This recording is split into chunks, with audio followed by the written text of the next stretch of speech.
be an anonymous investor. Join the stock market social media platform public.com. Invest any amount of money and share with friends and new friends. Discover new opportunities such as new companies and potential business partners and useful tools for beginners, and share your experience with friends on public.com. Link in the video description gets you $5 for being a Grid Network viewer. Use the referral code GRIDnet for your free $5 to invest. Start investing and networking on public.com.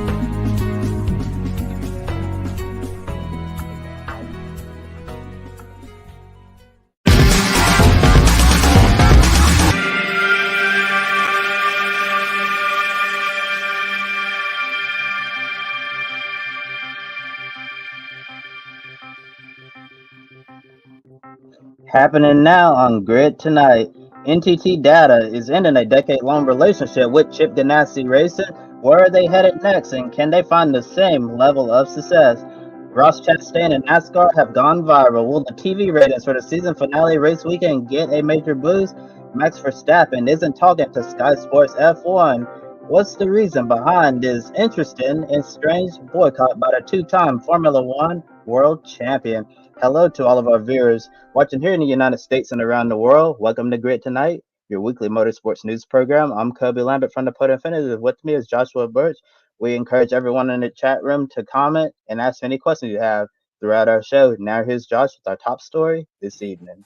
Thanks, Kobe. Now, our top story. Long-time Chip Ganassi race sponsor NTT Data have departed the IndyCar organization, and they're moving over to Arrow McLaren SP. NTT Data will sponsor the number 6 Chevrolet of Felix Rosenqvist in 10 out of the 17 races, which includes St. Pete, Texas, the Indy 500, Nashville, and Laguna Seca. This is a reunion between NTT Data and Rosenqvist, who worked together during his 2-year stint with Ganassi. And speaking of Ganassi, Marshall Pruitt from Racer.com reports that there are no sponsorship issues regarding Alex Palou's number 10 Honda, despite NTT Data departure. Photo taken by Chris Garatham as well from Penske Entertainment. Now, bring Kobe back in as well. Can NTT Data find more success with McLaren? And are you concerned about their future as the IndyCar Series title sponsor? Well, Josh, to answer that first part of the question, I think NTT Data will certainly be able to find some success with McLaren. I mean, look at their time with Chip Ganassi Racing. They were able to finish on the podium, win some races, and of course, the 2021 IndyCar Championship with Alex Palou have been very successful. I was a little surprised to see them leave Chip Ganassi Racing, but going over to Arrow McLaren SP, I think they can do some really good things over there. They've already worked with Felix Rosenqvist when he was a Ganassi driver for a couple of seasons. That just goes to show, never burn your bridges. And obviously, the folks at NTT Data thought very highly of Felix Rosenqvist during their time together, and I guess they're gonna get the band back together and see what they're going to do. And we're gonna talk about another driver at Arrow McLaren SP, especially for the Indy 500 in just a little bit, and another reunion of sorts there. And in regards to their future as the IndyCar title sponsor, right now they haven't really given me any reason to worry. What would have worried me if they said, we're not going to sponsor Chip Ganassi race anymore, and that's it. That they're not going to, sponsor another team. I think it's a good sign that they are moving over to Arrow McLaren SP. And Josh, I think the only thing that I'm really concerned me about NTT Data, during the Alex Palou contract dilemma, I thought they might have gotten, super upset with how this was going, and they might decide to depart the series as a title sponsor. I thought that would have been more concerning to me if NTT Data decided to pull out from sponsoring the IndyCar series in general, but they haven't given us any indication they're going to do that for the foreseeable future. So we're just going to roll with that for now.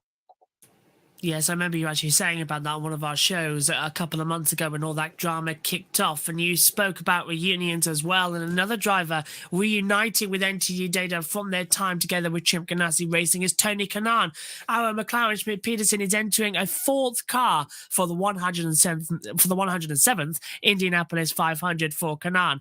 as well. Try and say now without saying the whole shebang as well, like you're speaking on the ESPN broadcast as well. It's just the Indy 500. It's so magnificent, and for 4 cars around McLaren as well is going to be fantastic. It will be for Canaan with sponsorship from NTT Data.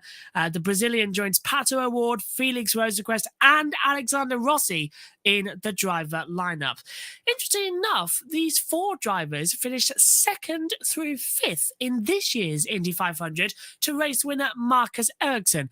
Photo is taken by Joe Shabachner as well from Penske Entertainment. Apologies if I've butchered that name with my Anglo-Saxonite. Bringing you in again, Kobe. Does switching teams give TK his best shot at winning his 2nd Indy 500 before he hangs up the helmet for good? And Josh is Joe Skabensky, but you did a really great job there. yeah. But in regards to Tony Kanaan switching from Chip Ganassi Racing to Aaron McLaren SP, whatever team is on, I think it's a good choice either or. If it went back to Ganassi, it would have been great. If it gone to Aaron McLaren SP, it would have been great. So it's going to be interesting to see how Tony Kanaan is going to get along with this driver lineup. Pato Award, Felix Rosenquist, and Alexander Rossi. I think it's hilarious how Aaron McLaren SP got all the drivers who finished right behind Marcus Ericsson in this year's Indianapolis 500. It shows you McLaren is really serious about taking home all the glory in 2023 for the 107th runner, the greatest spectacle in racing. And Tony Kanaan, he's hoping they're going to give him a really good piece, just as good a piece as they gave him at Chip Ganassi Racing, which dominated the month of May, because Tony Kanaan knows time is running out on his racing career. He doesn't know how many more Indy 500 that he's going to get.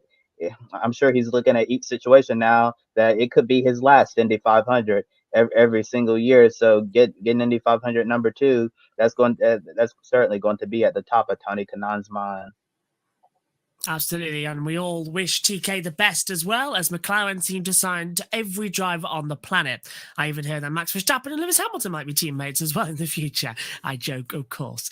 On to our second story then of the night, and it's only been a few days since Ross Chastain stunned the world at Martinsville by using the video game wall riding move that helped him advance to the championship. For everyone in the NASCAR world saw it first. The general motorsport world chimed in, and many in the world outside of motorsport absolutely loved it. NASCAR and Chastain went viral. The video of the last lap maneuver was viewed over 10 million times. It was trending everywhere, being shown locally and nationally all across America. It even reached an international audience too, graphic courtesy of the Melon Man brand. And does that look fantastic?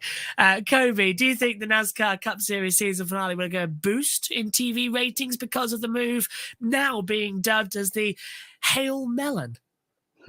The Hell Melon. I really like that name, Josh, but I think it's too soon to tell if this will end up in a direct boost in ratings for NASCAR. I mean, I was very surprised how so many people actually watched this, and the numbers are still going up. You know, Sunday night everybody was on a major high. Monday everyone was still buzzing. Tuesday, the first part of Tuesday, you know, people were still buzzing about it. Then it started to die down a little bit. You know, Tuesday night slow down, and Wednesday, you know, I haven't really seen the same amount of buzz, but the first 24 or 48 hours after the Hell Melon, it's been absolutely incredible. Seeing what the reaction is, not just in NASCAR or the motorsports world in general, but, you know, just general people who don't follow motorsports ever or on a regular basis.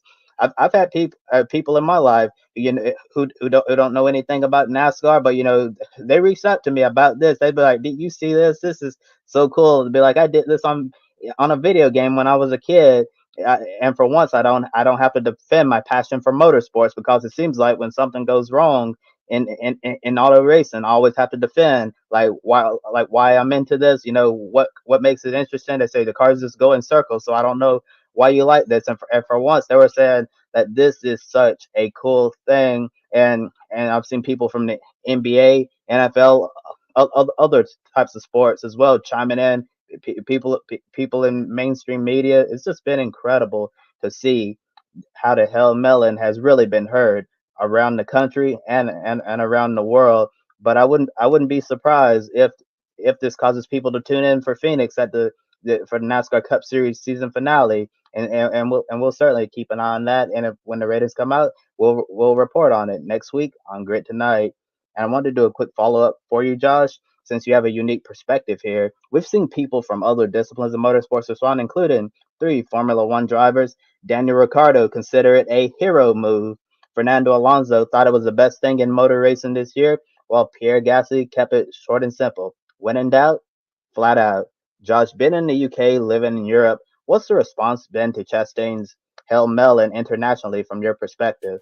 Well, it was very difficult because it was on exactly the same time as Formula One, so I never got to see the race live. I had to re-watch it again later. But during the podium ceremony, I was commentating with Megan, Tom Dillon, and Josh, and Tom said, "Have you seen this move in NASCAR?"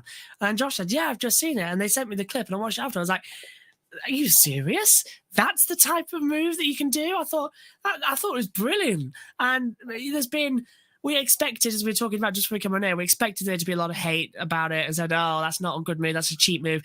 But no, because that's the sort of motorsport moments we live for. They're the one-off gems that we get to tell about in a long time in the future. And NASCAR hasn't had a moment like that for a long, long time. So they've got as I said to you before they came on air, I was watching it and I want the commentary in the back of my head as well. From Fox Sports with Dowell in the booth going, "Have you ever? No, I never." All that as well, because that was fantastic. And in Europe as well, it got shown on Sky Sports News. Danica was talking about it as well in the post show as well. They didn't have much else to talk about as well. I'll get onto that in a second. Why not? But it was absolutely fantastic. And I think as a one-off move, it was brilliant. And it's a unique thing to get into the Championship 4. And I'm sure Ben talked about on Sunday as well. The Championship 4 and this playoff system isn't exactly the best way to decide a championship.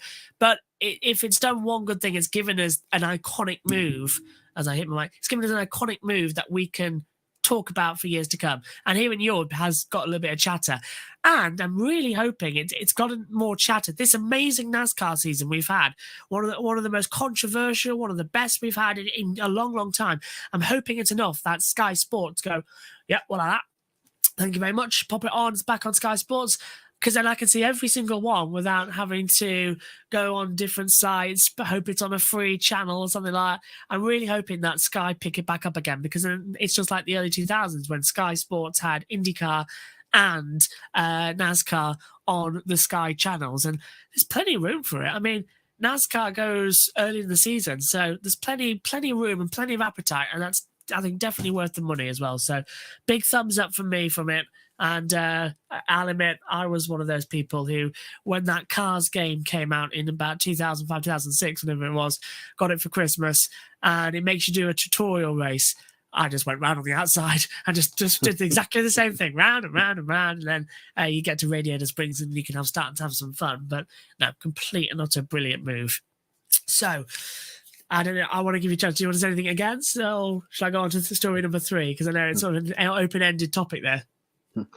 I was just going to respond and say that this moment will probably will go down into NASCAR history as one of the most iconic moments, kind of like the pass in the grass with Dale Earnhardt, the fight between Donnie Allison and Kelly Yarbrough at the end of the Daytona 500 when they knew they had lost and both of them crashed, and it's just, that was really what put NASCAR on the map there with CBS Sports during the early era. And so I think the Hail Melon will certainly be something that we're going to be talking about with our future children and our grandchildren as well. Because it was such. Yeah, get it on Sky. Get it on Sky. We hope. I think Matt White might be joining me in hope with that as well, actually, Okay, moving on to our hot topic for the evening, and it certainly is one of the hottest topics we've ever covered, because although Max Verstappen has already wrapped up his second Formula One World Championship, he is in the headlines for boycotting Sky Sports F1 at last weekend's Mexican Grand Prix. Now, after the United States Grand Prix, Ted Kravitz said Lewis Hamilton was robbed of the title last year in Abu Dhabi.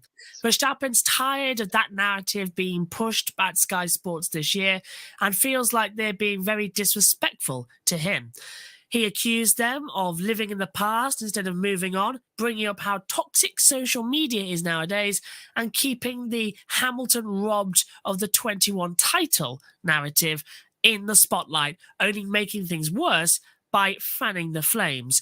Red Bull team principal Christian Horner decided not to speak with Sky Sports either, standing with his driver. He said, making the he said, making the accusation, there we go, got there eventually, of a championship being stolen isn't impartial commentary, photo courtesy of Formula One. Bringing Kobe again. Now, does Verstappen have a legitimate reason to be frustrated with Sky Sports?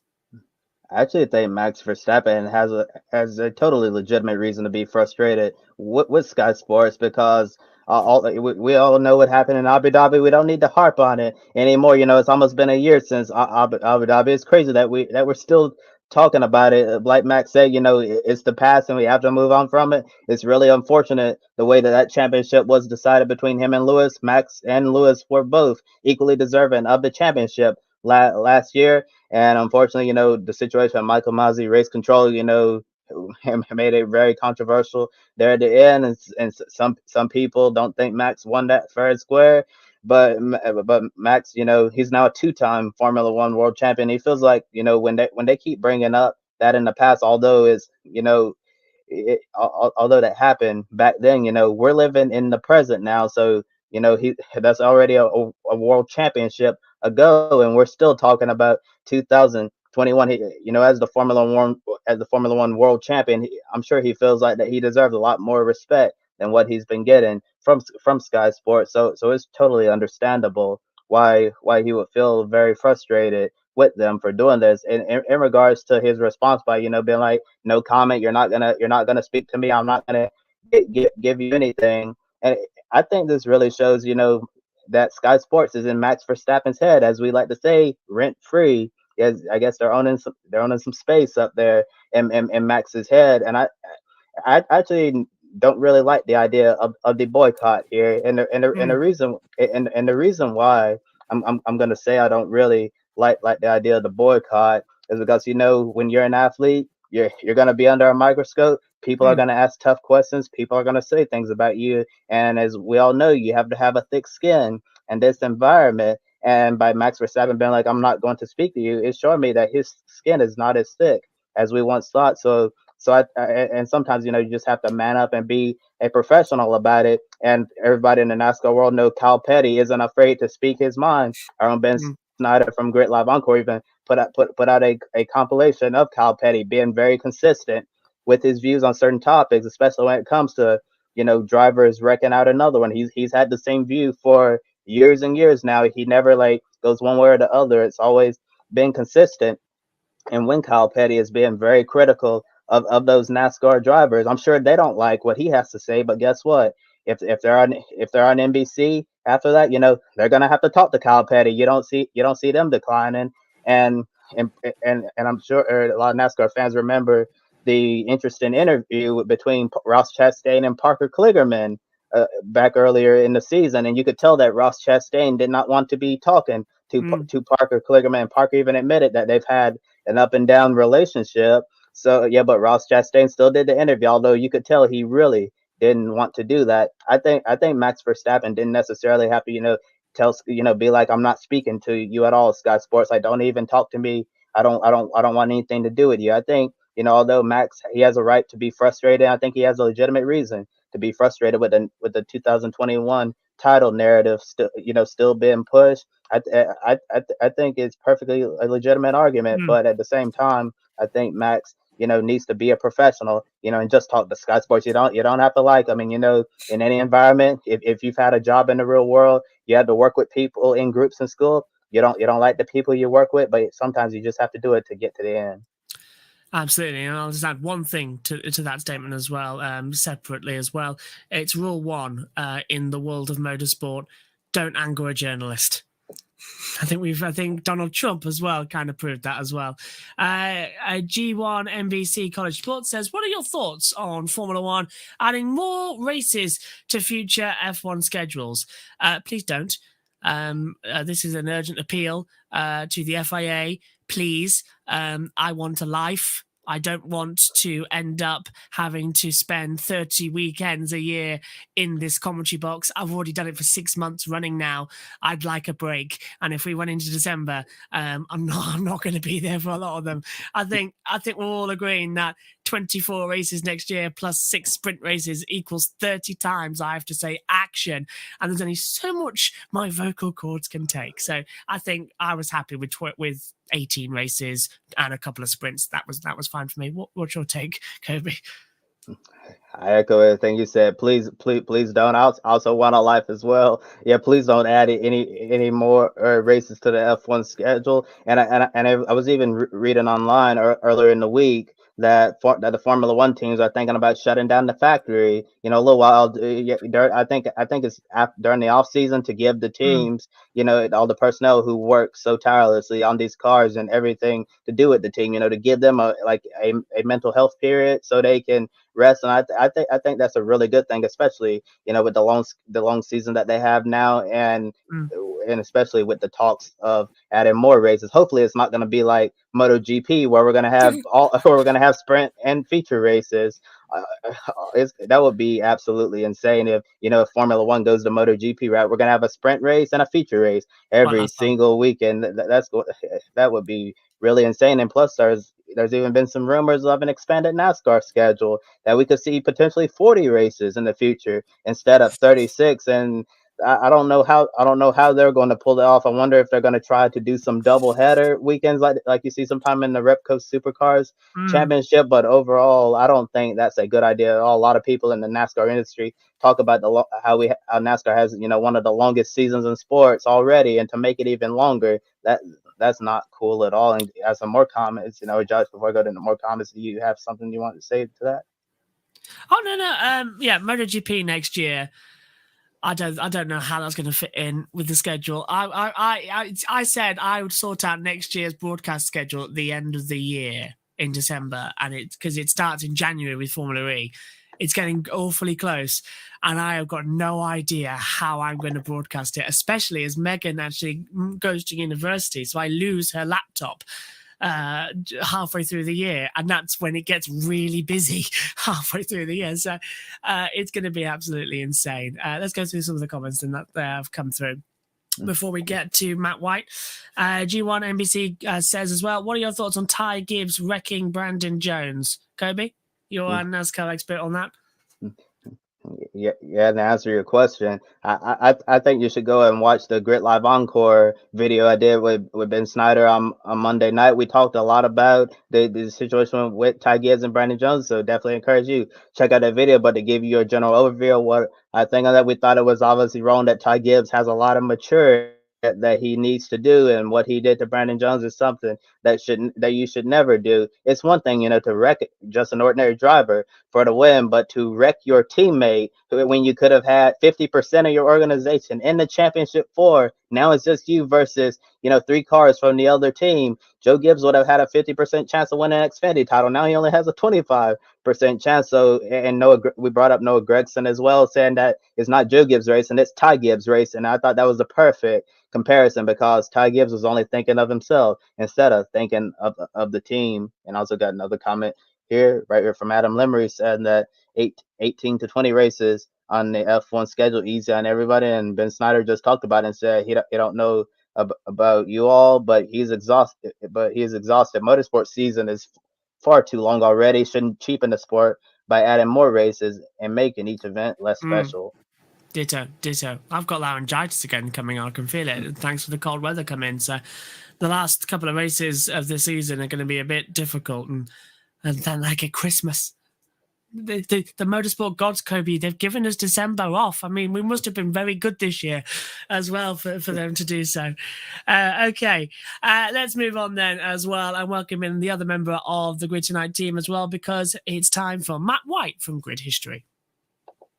It's that time of the week again where we give you an update on the Grid Endurance Performance Index. This is our ranking system that runs alongside the grid ranking for endurance racing and GT racing around the world. Not so much going on this week. It's the end of the season. We're starting to wind down on events, but we did have a special event over the weekend at Paul Ricard. The FIA Motorsport Games run across multiple disciplines. This is the FIA's version of Olympics for car racing, we had karting, drifting, auto slalom, rallying, some Formula 4 single-seaters, some touring cars and some GT racing. Two different varieties of GT racing as drivers paired up to win some medals for their nation. We had two versions, as I said. The GT Cup was held over 3 separate races, 2 qualifying races and then the medal match, if you will. The 2 qualifying races were both won by Team Germany, Fabian Schiller and Valentin Pierberg getting the victories in both races. But they came up short in the medal race to Team France, won by Eric Devard and Simon Gachet. They picked up the gold medal in that event for Team France. We also had a single driver race, the GT Sprint over 1 hour. That was won by Australia, Matt Campbell getting the win in the Grove Racing Australia Porsche. So he jumps up into the top 10 in the Grid EPI. Here's an updated look at the standings. Campbell jumps up to 9th, as I said, on 228 points, 6 points behind Patrick Niederhauser, so that jumps him in. Lucas Stoltz in 10th was also in that race and he jumps up. Fabian Schiller winning 2 of those qualifying races for GT Cup puts him now up to 12th ahead of Christopher Meese and Matthew Jamley. So he's had a big jump up in points over the weekend with those 2 victories. Still Raffaele Marcello is clear by just under 90 points from Jules Gouron. Dries Van Voort was in that GT Sprint race for Team Belgium and he is 3rd in our points. Couple of races coming up this weekend. The finales for both the Nürburgring Landstrecke Series, the long endurance races around the Nordschleife. That comes to a close this weekend after the race that got cancelled from earlier in the year. So that's the finale for them. That's on Saturday. And then on Sunday we have the final race from Super GT. That's at Twin Ring Motegi. Getting towards the end of the season. Not so many chances now for people to pick up victories and score them up in the points. Looks like Raffaele Marcello could be clear to get that win. Still some other races to come. We've got the WEC finale in a couple of weeks at Bahrain. That's an 8-hour spectacular, so bonus points will be on offer there for the winners. And we've got the Abu Dhabi 12 hours, the very final race of the year. That is in the second weekend of December. We'll be back to bring you an update on that NLS race, and the Motegi race here on the show next week. Thank you, Matt. Next, more motorsports news from around the world. Noah Gragson may be leaving the number 9 Bass Pro Shop Chevrolet after this weekend's season finale at Phoenix, but the sponsor is still sticking around with Junior Motorsports in the NASCAR Xfinity Series next year. Dale Earnhardt Jr. will make not 1 but 2 Xfinity starts in 2023, driving the number 88 Bass Pro Shop Chevrolet. Those races haven't been determined yet. Junior also plans to race a throwback Bass Pro Shops paint scheme in a late model race at Florence Motor Speedway in just a few weeks' time on November 19th. And the iconic number 3 Xfinity driver Josh Berry will have Bass Pro Shops on board as the primary sponsor in 11 races next year. They'll also sponsor late model driver Carson Kroppel in 20 late model events across the Southeast in 2023. And the graphic you see on the screen, courtesy of Junior Motorsports. In 2023, Parker Kligerman will make his long-awaited return to full-time racing for the first time in a decade. Last weekend at Martinsville Speedway, Big Machine Racing owner Scott Borchetta announced that Kligerman would drive the number 48 Big Machine Vodka Spike Cooler Chevrolet full-time in the NASCAR Xfinity Series after a 6th-place finish together at Talladega Super Speedway. This year, Big Machine Racing had put several drivers in the car, getting a win at Texas Motor Speedway with Cup driver Tyler Reddick. Putting Kligerman in the car for the whole season allows for the chemistry to build between driver and team with consistency behind the wheel. As a driver known for overachieving in the equipment he's been in, Kligerman will have a golden opportunity to show what he can do in a competitive car. Balancing his continuing duties as an NBC Sports pit road reporter, you'll hear more about Kligerman's new Xfinity ride in a future episode of Grid Live Encore. Photo courtesy of Big Machine Racing. And a few days ago, Ferrari officially unveiled its new prototype that'll be eligible to compete for overall wins in Crown Jewel sports car racing endurance events around the world. It's called the Ferrari 499P Le Mans Hypercar, and it'll debut in the 2023 FIA World Endurance Championship season with AF Corsa. Their hybrid powertrain combines as a mid-rear power unit with an electric motor powering the front axle. The 2 Ferraris will use numbers 50 and 51 in the WEC. The official driver lineup will be announced at a later date. However, There's no current plan to race the car next year in the IMSA WeatherTech Sports Car Championship, graphic courtesy of Ferrari. Sheldon Creed will get another season in the NASCAR Xfinity Series, return and to drive the number 2 Whelen Chevrolet for Richard Childress Racing. After previously winning the ARCA Menard Series and NASCAR Camping World Truck Series championships, Creed will get another shot to add an Xfinity title to his resume. With one race remaining in the 2022 season, Creed has 4 top 5s and 12 top 10s, plus 155 laps led, and barely missed the playoffs in his rookie season. Creed has shown some bright spots in an up and down year, but expect him to make huge progress in 2023 with a year of experience in the Xfinity car under his belt. Graphic courtesy of Richard Childress Racing. Another driver shared some positive news this evening after failing to finish the Cup race at Martinsville because he wasn't feeling well. Tyler Reddick has been cleared to compete in the season finale this weekend at Phoenix, and this will be Reddick's final race with RCR as he transitions to 2311 racing in 2023. Now, tonight we bring up an important topic everybody should take seriously as we approach the end of the 2022 racing season and, of course, the holiday season. Mental health. We've seen more drivers and key figures in motorsport discuss the importance of healthy habits for mental health and the importance of not going at it alone. While the holiday season may bring joy for many, it's depressing and lonely for some. However, it's not only this time of year, but all year long. Mental health needs to be at the forefront of everybody's well-being.